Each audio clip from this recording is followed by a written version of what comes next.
This is a Media Lab podcast.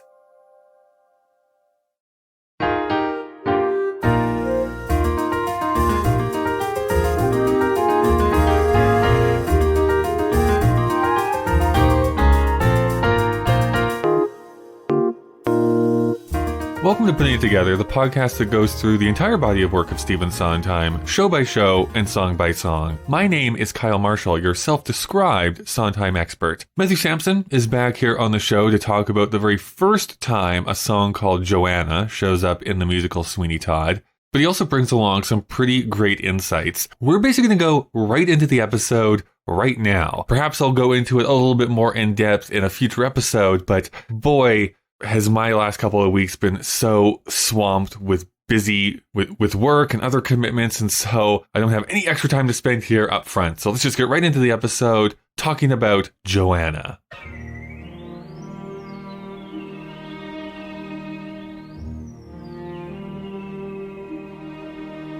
I feel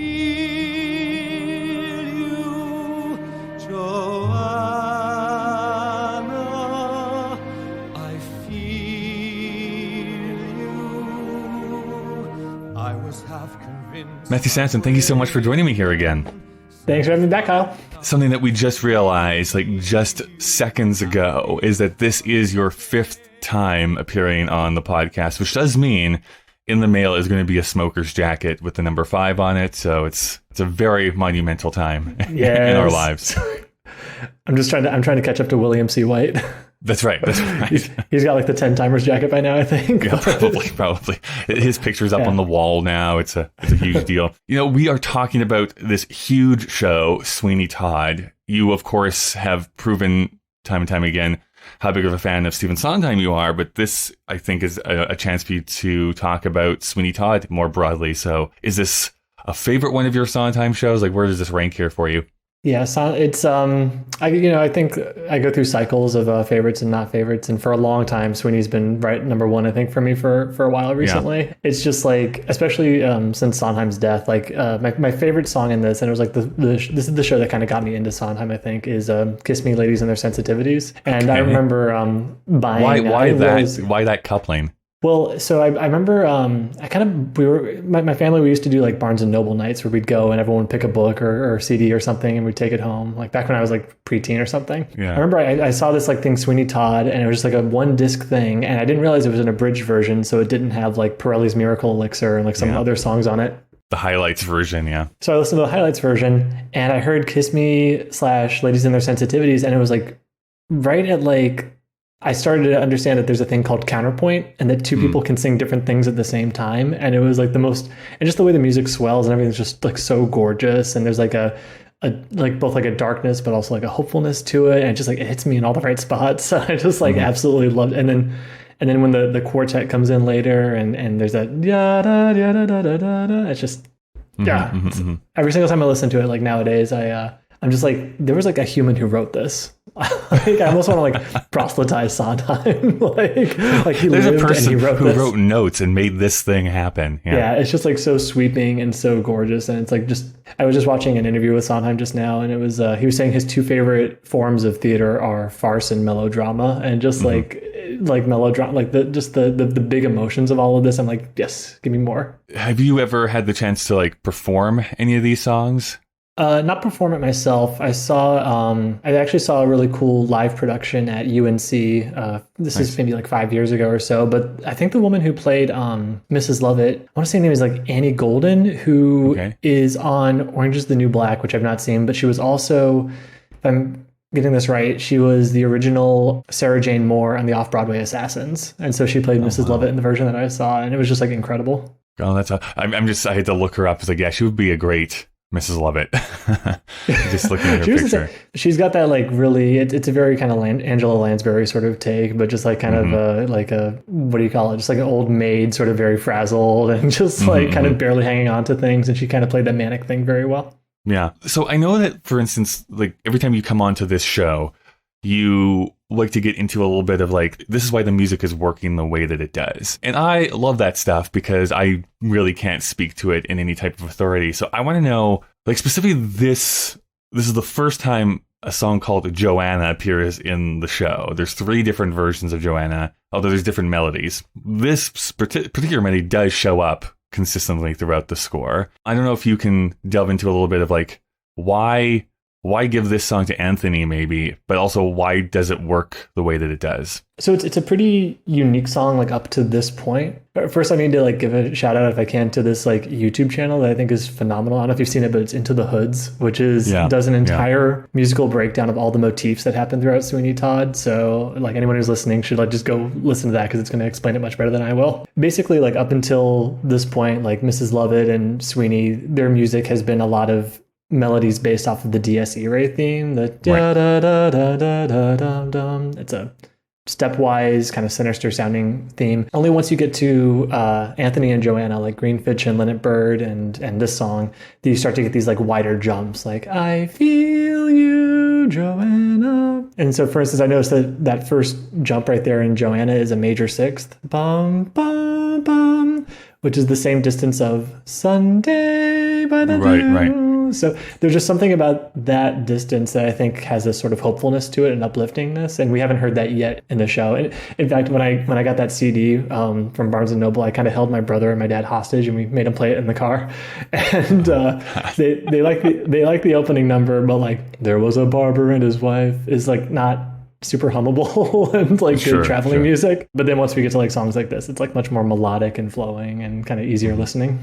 You mentioned that YouTube channel, and I have watched him break that down of like how all the music kind of like fits together and how there's even like foreshadowing very early in the show about who certain people are and how that gets paid off later on and that sort of thing.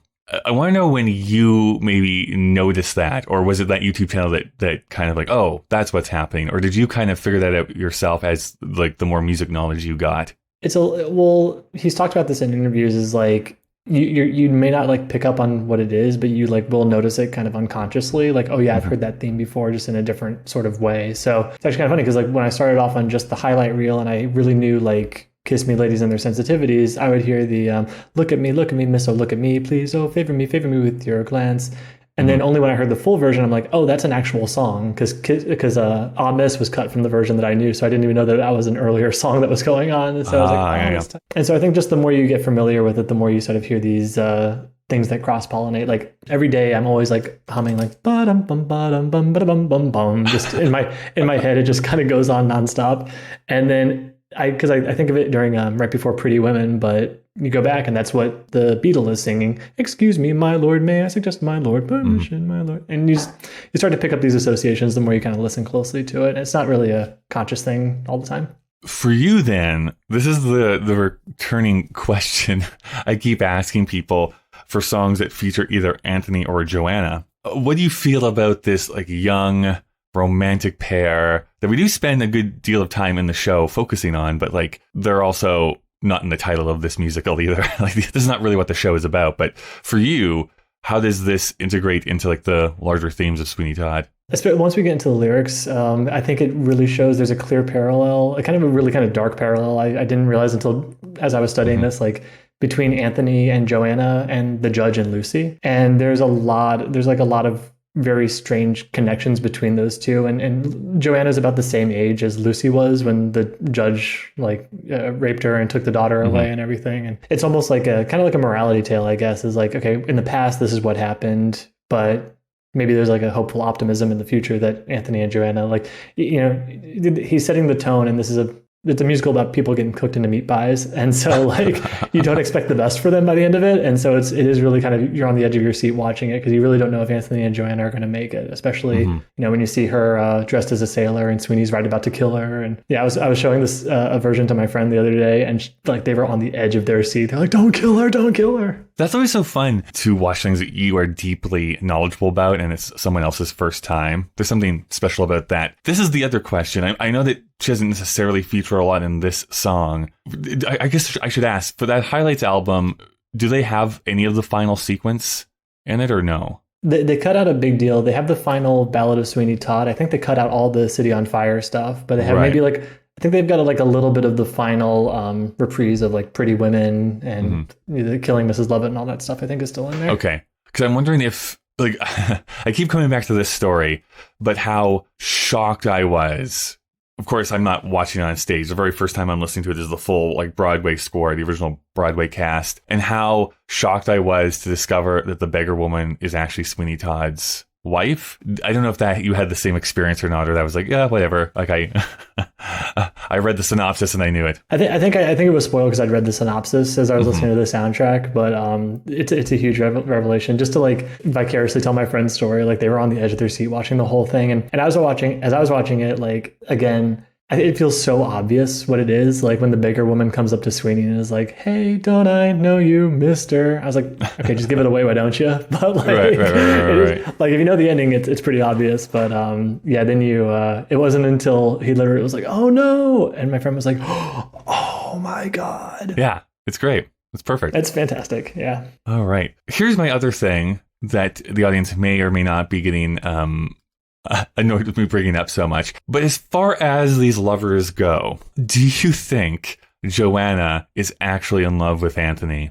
Or is it more like a one-sided romance and she kind of just sees a way to get out of her predicament? That's an interesting question. I hadn't thought too closely about that. But yeah, and I think that is like where a lot of like the parallel of Judge and Lucy and Anthony and Johanna is, because it is a very like one-directional love at first with Anthony. Like he just sees her in the window. She's kind of soliloquizing, whatever the word is, singing Greenfinch and Linnet Bird like by herself, and there's this like stalker sitting outside the window saying, "I'm in the dark beside you," and it is a little creepy. Yeah, right? Yeah. I start off all of my love poetry that way, though. I do have to admit. Well, like I mean, the balcony scene, that's like West Side Story, Romeo and Juliet, right? But like, never has it been so explicit as like, "I'm standing outside and I'll steal you." Yeah. I want to come back to that phrasing specifically. "I'll steal you," because Anthony says that literally all the time throughout this show. No, I do like. Yeah, I think it's pretty interesting because the judge, like the language between the judge and Anthony, like there's a little dialogue scene in between the verses of the song where the judge says something like, "Oh, how sweet you look in that muslin gown," and sweet is the adjective he keeps using to describe her, and then Anthony will say, "Sweetly buried in your yellow hair." Like there's just it could just be a coincidence, but I don't think it is.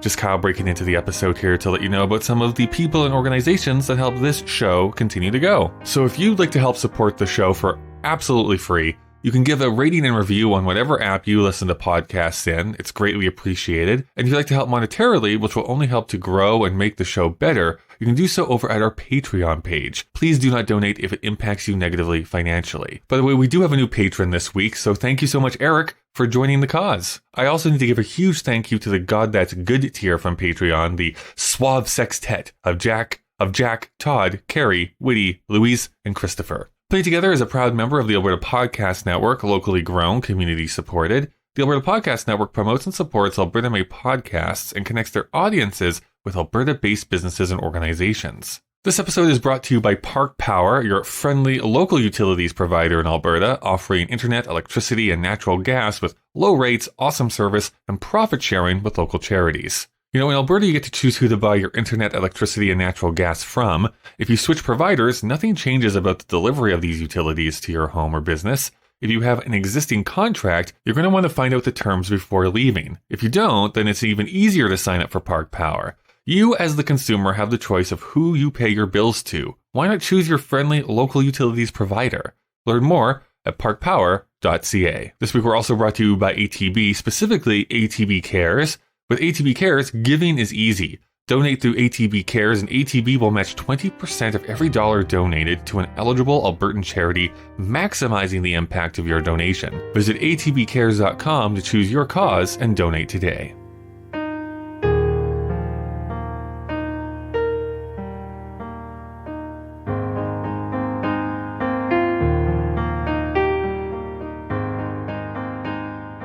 This is a pretty short song, so I'm only breaking it up into like these two sections. That being said, there's definitely a book scene happening around these lyrics that I think is useful to discuss, and like how it actually feeds into the second half. And I should say, like, this is literally right after Miss, right? So we've heard Greenfinch and Linnetbird. Anthony has seen Johanna from the window and sings Miss. Their eyes meet. The beggar woman kind of like butts in and has her a little bit.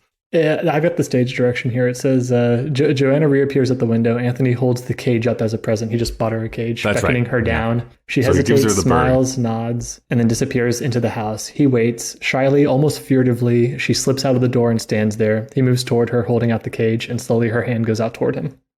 Mm-hmm. Their fingers touch. So Anthony says, I feel you, Johanna, I feel you. I was half convinced I'd waken, satisfied enough to dream you. Happily, I was mistaken. Johanna, I'll steal you. Johanna, I'll steal you. I feel you, Johanna. I feel you. I was half convinced I'd waken, satisfied enough to dream you. Happily, I was mistaken, Johanna. I'll steal you, Johanna. I'll steal you. Do they think that walls? There's kind of a nice mix of both things being literal and metaphorical in a lot of this.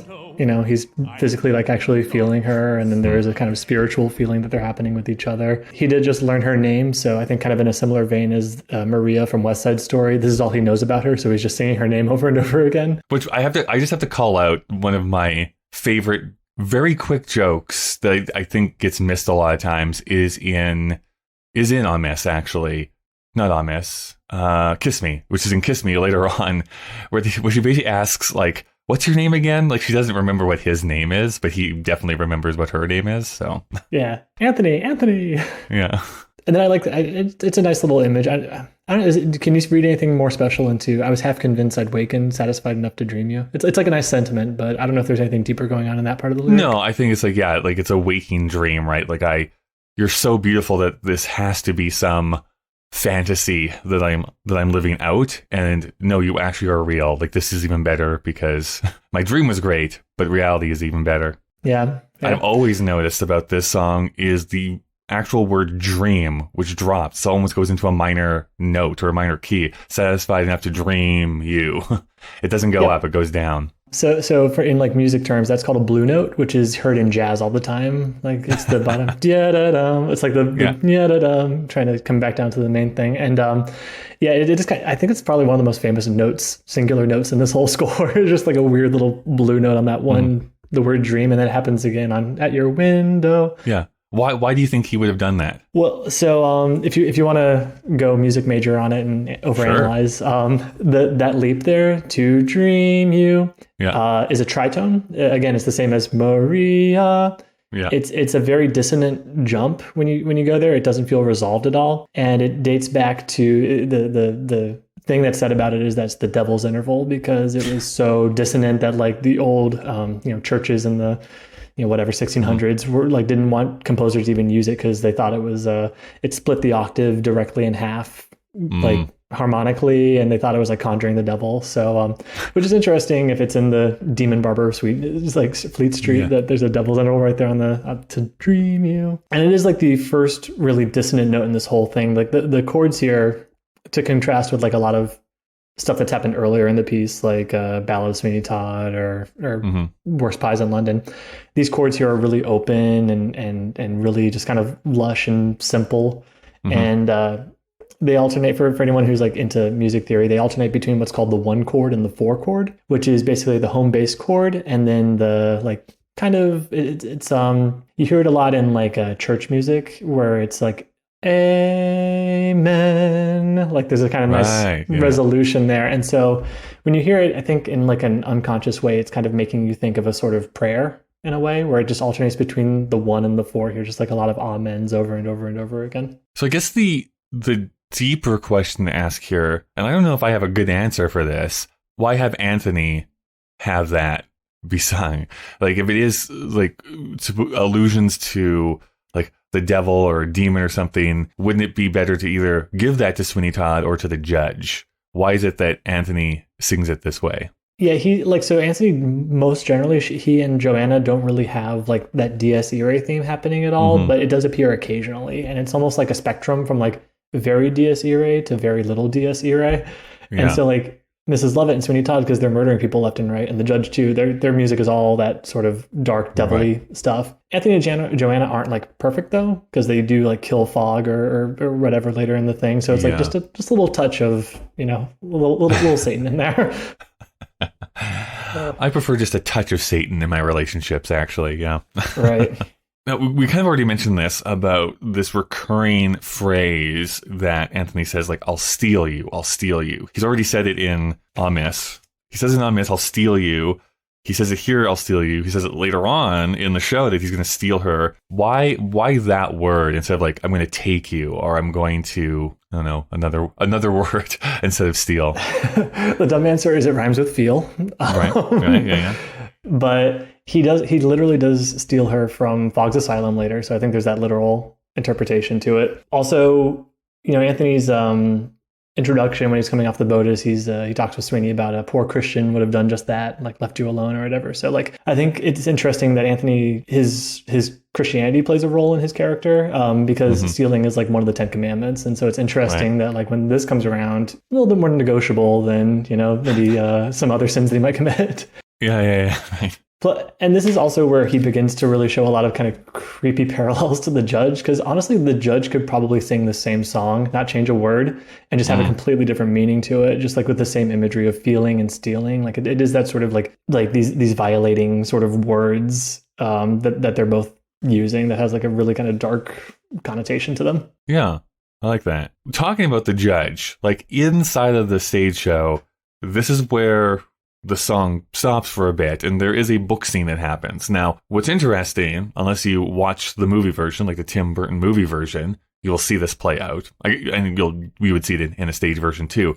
But any of the recordings, actually every single one of the recordings, even the movie version, does not include the actual book scene that happens in the middle of it. So they kind of go from like, I'll steal you, and then they kind of just jump into the second set of lyrics. They kind of completely bypass what happens here and don't do the final steal you in this section. They just jump to the first I'll steal you in the second section. What is happening in this judge scene? So the stage direction says they are so, Anthony and Johanna are so absorbed with each other that they fail to notice the approach of Judge Turpin and the beetle. And the judge says, Johanna. Johanna says, oh dear. And Judge says, if I see your face again on this, to Anthony, he says, if I see your face again on this or any other neighbor street, you'll rue the day you were born. Is that plain enough speaking for you, sir? And Anthony says, but sir, I swear there is nothing in my heart but the most respectful sentiments of... And the judge says, dispose of him. The beetle says, you heard his worship. And Anthony says, but friend, I have no fight with you. And the beetle opens the cage door, takes the bird out, wrings its neck, and tosses it away. And the beetle says, get the gist of it, friend? Next time it'll be your neck.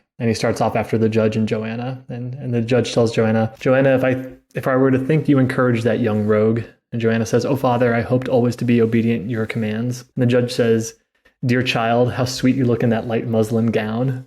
And Johanna runs into the house, the judge after her, and the beetle follows, and Anthony is left alone with the empty bird cage in his hands. So just a totally normal family dynamic is what we're trying to say. Normal adoptive father. Yeah, nothing to see here. What I think is interesting is like knowing the history of this show, right? You have the Christopher Bond version of this show, which does have some songs, but is mostly just a straight play, which is then adapted by Hugh Wheeler. They keep a lot of the same stuff there, but Sondheim does a lot of this music. And really Hugh Wheeler's there to like compress down Christopher Bond's play into like shorter segments so that the songs can feel natural inside of it. And this isn't a criticism. I'm almost curious about the creative process. I wish I could ask more about this to someone who would know. Is like, I feel like the impulse for a lot of people is maybe have like this beginning part, like this Joanne, I feel you, but then also musicalize the judge as he enters the scene and have him like do the counterpoint to what Anthony just said here, but then have the judge say, like you mentioned, maybe the same thing, but with his words and his demeanor means something very, very different. But we don't do that. We have this book scene and then we continue on with Anthony. I don't know if you have any thoughts on that about why keep this a book scene and not musicalize it? I think it's fun to compare the two in like this like sit back and kind of pick it apart sense, but like to literally like make the judge and Anthony one and the same. It's like they're not the same, you know. They, both their tactics might be the same, but we as the audience know that Anthony's heart is pure or whatever, and Judge is nefarious, right? And so I think if you have the judge do something literal like that, then that doesn't make us root for Anthony anymore. How about if the judge sang Greenfinch and Linnet Bird, though? Maybe that would work. If I cannot fly, let me sing. And then he whips himself. It's great. It's a creepy show. It is. Like, what am I watching? What happened here? Yeah, I just watched. Did you ever watch the? My favorite one is the 2014 one with Emma Thompson. You know, I haven't. I've seen a couple of clips from that show, but I've not seen the full production of that show. It's my new canon one. It's my absolute favorite one of all of them. Especially the Anthony and Johanna in that one. It's like the best balance of like the kind of semi-operatic singing and acting at the same time. Nice. Like whenever I watch the film of it, I always go to the 82 one with George Hearn. Yeah. But I think. No disrespect, the Johanna is like a little too screechy for me. And just can I just say I completely agree. Like I don't want to cast aspersions. Like she's a good singer, but like for whatever reason, the Johanna bugs me in that 1982 version. It's just a weird character take. Like I think the idea is that she's like almost like a frightened bird, like very kind of claustrophobic and squawking out or whatever. But it's just it's just not my cup of tea. But I also know that this is somewhat sacrilegious to mention because I love that 1982 version. I think it's just like whatever version you hear first. So I always have Len Cariou in my head for Sweeney. So there's a couple of George Hearn interpretations that somewhat bug me inside of that show, but overall, yes, I love that version. I watch it a lot. George Hearn's really good, but his voice is very. It's like a really rich baritone, but it's like kind of maybe not as like. Maybe it's like the articulation of the words isn't as clear or something. Like there's kind of a roundness to his sound that is it's nice and it's good for certain roles that he does. But between the two of the Sweeneys, I like Len Cariou better too. Yeah. But no, that 2014 version is just like especially the Johanna. Like I haven't seen a Johanna do it as well as the girl who does it in there, and then the Anthony too. Like they're just both. It's like the perfect balance of like really powerful voices and also like almost kind of.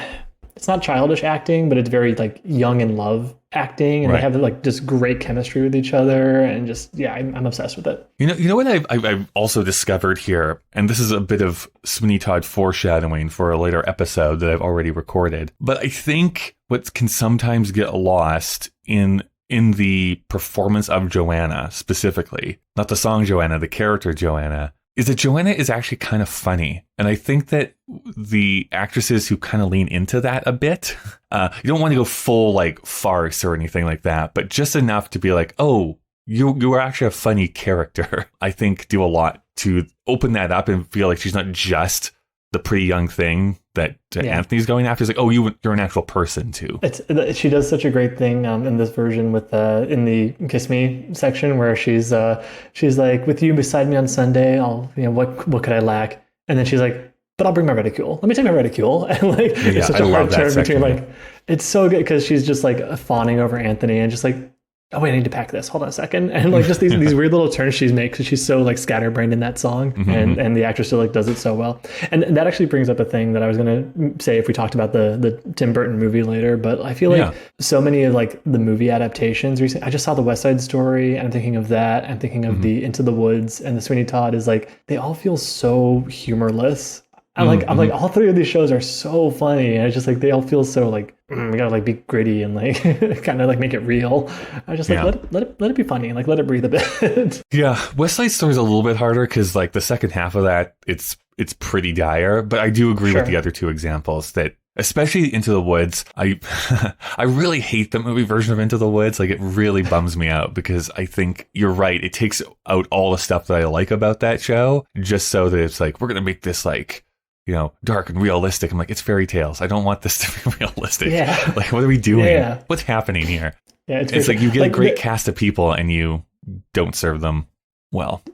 Right. The thing specifically with West Side Story that I was thinking of was it's like musical of Romeo and Juliet where gangs do ballet and fight each other, but you open it with like Baby John getting like a rusty nail rammed through his earlobe, and I was like, do we need this? Like, is this integral? Right. So Anthony finishes the song off after he's been like, have a dead bird thrown at his feet. In the movie version, I guess we should say like he does get roughed up by the beetle a bit. So like that's how the movie version interprets the song. But Anthony finishes off saying, I'll steal you, Johanna, I'll steal you. Do they think that walls can hide you? Even now I'm at your window. I am in the dark beside you, buried sweetly in your yellow hair. I feel you, Johanna, and one day I'll steal you. Till I'm with you then, I'm with you there, sweetly buried in your yellow hair. I'll steal you. Do they think that walls can hide you? Even now I'm at your window. I am in the dark beside you, buried sweetly in your yellow hair.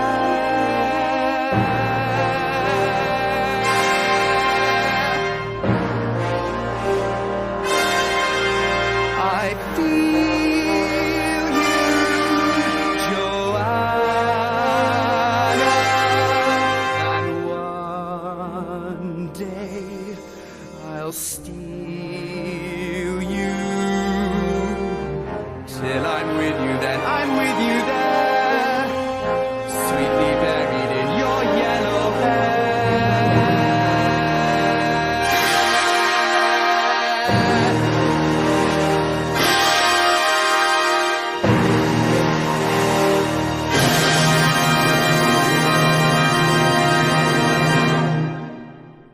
What's your take on "Till I'm with you, then I'm with you there"?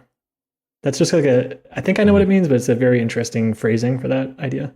Yeah, I think it's a really bizarre way to phrase a thought. So until I'm with you in reality, I'm with you there in your memory is how I feel like I interpret that line, right? Like even though I'm outside your window now and you can remember me outside your window, that's how I kind of look at this line. So it's like until we can be together for real, we'll have to be together in our thoughts. That's basically what he's saying here. Yeah, me too. That's how I take it too. I was just curious if that lined up because it is like, till I'm with you, then I'm with you there. It sounds like he's saying the same thing twice. No, I like this. The music swells in a really nice way here too. Like it just, the dynamic increases to like a forte and you hear these like brass trumpets come in. Doo doo. And it's like the music kind of like helps show Anthony's resolve to like his plan. Like I'm going to steal you from Judge Turpin. What's cool, I just watched a little bootleg of the Patti LuPone version. Right. And when they all play their own instruments, Johanna and Anthony both play the cello and they kind of accompany each other back and forth on like Greenfinch and in Johanna, like she's playing a lot of the solo for this piece. And the judge plays the trumpet. So it's interesting that the judge's trumpet kind of comes in at the same time as he's like resolving to take her from him. So it's almost like they're having a little musical battle back and forth, like who's going to be the loudest.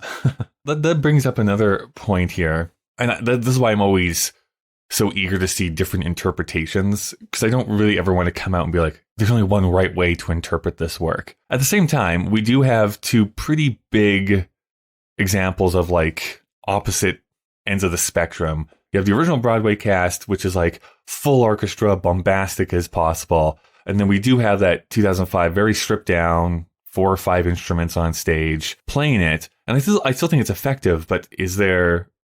I don't know where you waver on that idea, like what you prefer. Yeah, I can't like make a black and white thing either. I think for Sweeney Todd, I think the bigger the better, just because like it is melodrama and it just sounds so good with like a full orchestra and everything. Around the same time, they did that company with Raul Esparza, where they did the same thing with the musicians playing instruments. And that was great. I thought that worked really well for that because it is like, because Company feels kind of like an off-Broadway show. Like it's like kind of very hodgepodge put together or whatever. And so I feel like everyone kind of doing their own thing makes a lot of sense to that. Yeah. I'd have to like see the full Sweeney Todd. I only saw that clip of it. I have to see the full version to see if it kind of makes sense, but good, cool. Like, I don't know, I can't. It's there. I can't say it's an option. I can't say I'm rushing to go see it, but like, it's interesting. You could do some interesting things with how the orchestration kind of like parallels certain characters' relationships with that. I think the other big thing, just to mention here, again, a bit of foreshadowing potentially. At least that's how I look at it. I do think it is important that he returns to it twice. I'm going to bury myself in your yellow hair. Like, yes, it's a lover's thing. It's very romantic, but also she eventually cuts her hair off.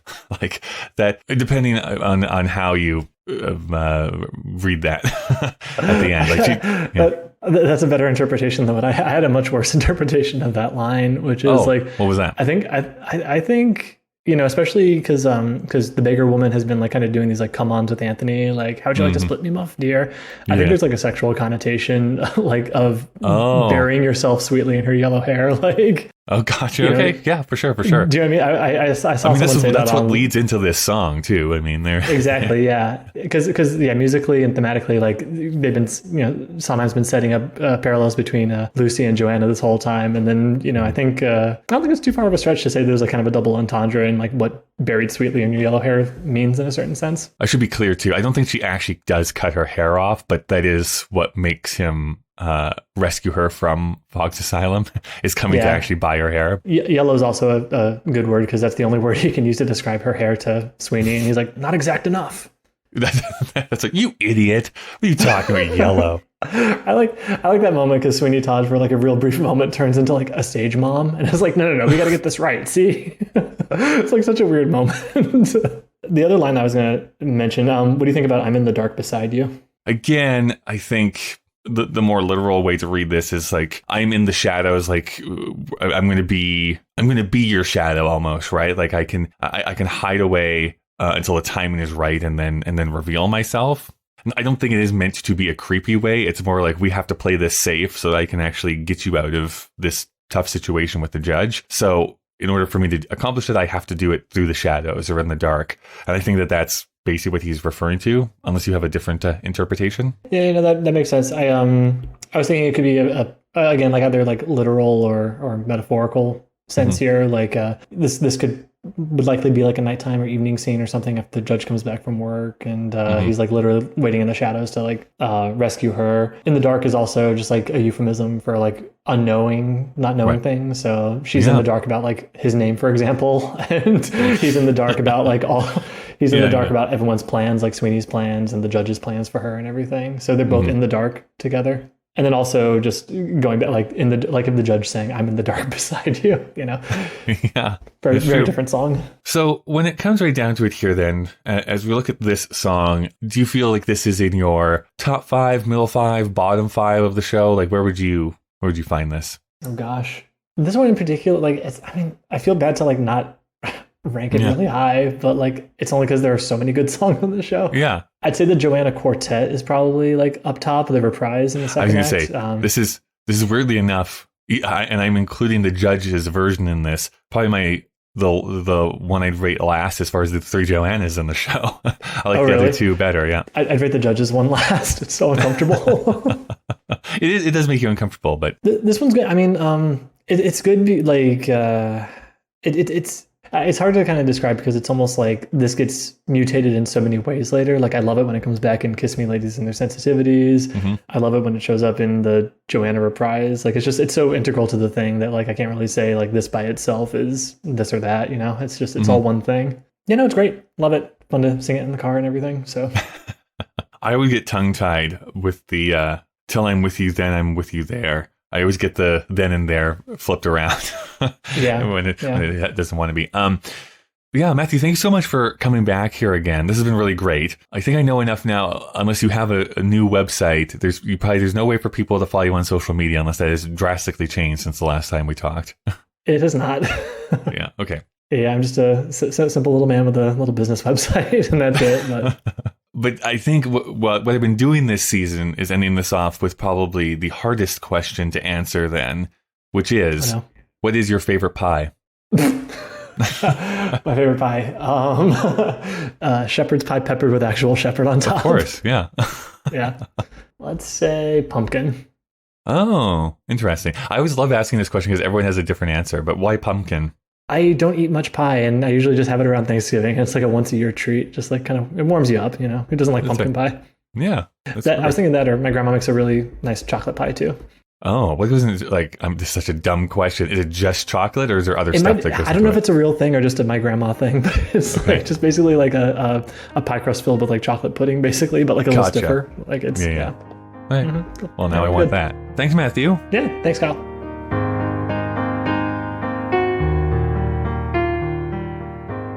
Thank you so much for listening. You can send emails to puttingittogetherpodcast@gmail.com. You can also follow Sondheim Podcast on Twitter and Instagram. And you can support the show on Patreon by going to patreon.com/puttingittogetherpodcast. Thank you to the Alberta Podcast Network, to Park Power, and to ATB this week. Putting It Together is available on Apple Podcasts, Google Podcasts, Spotify, and pretty much anywhere you can get podcasts from. Consider subscribing so that you never miss an episode. Next week, we're going to be talking about Pirelli's magical elixir. I swear to you, it smelled like piss when I got here. Also, look forward to a bonus episode coming out on the 28th. As always, a big thank you to the great Chris Taniguchi, who designed the podcast artwork, and Nick Driscoll for composing our theme music. Well, we've reached the end of our episode. Yes, I know. Goodbye for now.